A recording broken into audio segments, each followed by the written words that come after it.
my name is Angie and I'll be doing my COVID commentary vlog. So first, for the first question, how I'm doing, I'm hanging in there because COVID has definitely changed and impacted my life in many ways. Mainly, it's given me a lot more anxiety where I'm just, overthinking a lot of things on a daily basis because I do live in a household of immunocompromised. My family is immunocompromised and at risk, so I'm very paranoid, and it's makes me feel like I'm living in a different world than some people, because with Halloween just passing yesterday, it kind of like shows people going to raves and just, I don't know, I feel like we're living in a different world. Like those who are immunocompromised are living in a different world than people who are going out and doing these things. That's my main worry, and I just feel very anxious overall. But for the second question, like, were there any interesting or surprising things I've learned from this module, like about public health crisis communication? So I thought it was interesting because in the article of From Twitter to Megaphones, they talked about the importance of using language that's made for the target audience rather than like jargon. So in 2010, there was a water break in Boston, and they surveyed students about what they thought of the term boil water order. And students didn't know what that meant because it was jargon that wasn't really defined. So that target audience didn't really know what it meant. And I kind of saw that parallel with COVID. At least in the start, they talked about social distancing. People didn't know really what social distancing was, and I didn't know either. But I feel like that started off as jargon, but then they made sure they educated people over and over again about what social distancing is and how you can prevent the spread of COVID. So I feel like that's interesting that something that started off as jargon became like everyday usage. Because if you asked me 2 years ago what social distancing was, I would have thought that meant that you'd be, I don't know, being an introvert and staying in your room all day, but that's not what it is. So, but yeah. For the next question about encountering any issues or relational turbulence about misinformation about COVID. So I've definitely had like friends who have a lot of misinformation about COVID, and it's very disheartening. And I thought it was interesting in the article, the Rodin, Drissetti, and Odin article about disentangling rhetorical sub-areas of public health crisis communication.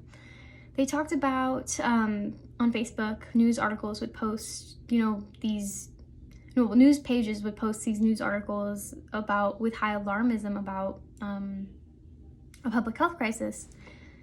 And even though the tone of those articles were very alarming, the comments underneath them were very reassuring and contrasted greatly. And the reason why is because of optimism bias, which basically means that people tend to think that these threats don't really impact them and they're not as serious as they are. And I think that's something that's been happening a lot with COVID, because people, at least a lot of my friends who use Facebook avidly, who are kind of like, they're not reading statistics, they're mainly reading comments and getting their opinions off of the comments, kind of feed into that optimism bias, because they see collectively these people in these comments say that it's not an issue, so they don't think COVID is an issue because they look at what the majority of people are saying, due to the optimism bias, which has like skewed their perception. But yeah, I feel like that's something that is very interesting that I learned exists. And then for the last question about like taking part in any social media trends about the COVID outbreak. But when I watched a digital activism video, I thought it was like interesting because they talked about like how digital activism is made to create change and to advance conversation and understanding. So like during COVID, I've seen a lot of trends about like showing your workspace and showing your pets and things like that to motivate people to continue to stay home, because it's kind of like everybody's staying home and you want to be like collectively feeling like we're in this together.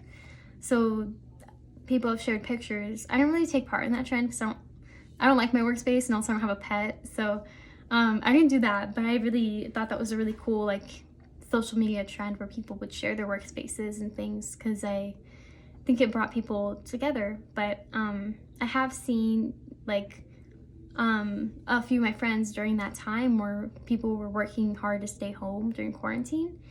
A lot of people were actually going to each other's houses and getting into gatherings that were more than 10 people during lockdown, which is very concerning to me because, you know, I have people in my family that are personally very vulnerable to COVID. So it's kind of like a slap in the face, like, hey, like, you don't think COVID's that serious? So I confronted them. Like, I didn't really do a digital activism trend in the sense of like making a video or TikTok or something like that. I just shared infographics on my story essentially about what I felt about the situation, and then I called them out. Like, I talked to them in DM. That didn't really work, but at the same time, like, I'm glad I tried, because like in that digital activism video, they talked about how successful digital activists advance the dialogue and understanding rather than shutting people off. And I feel like if I did, you know, just say you're a horrible person who, if you're going out during COVID lockdown, you're a horrible person, I feel like that would have shut down conversation a lot more than just starting with a gentle start.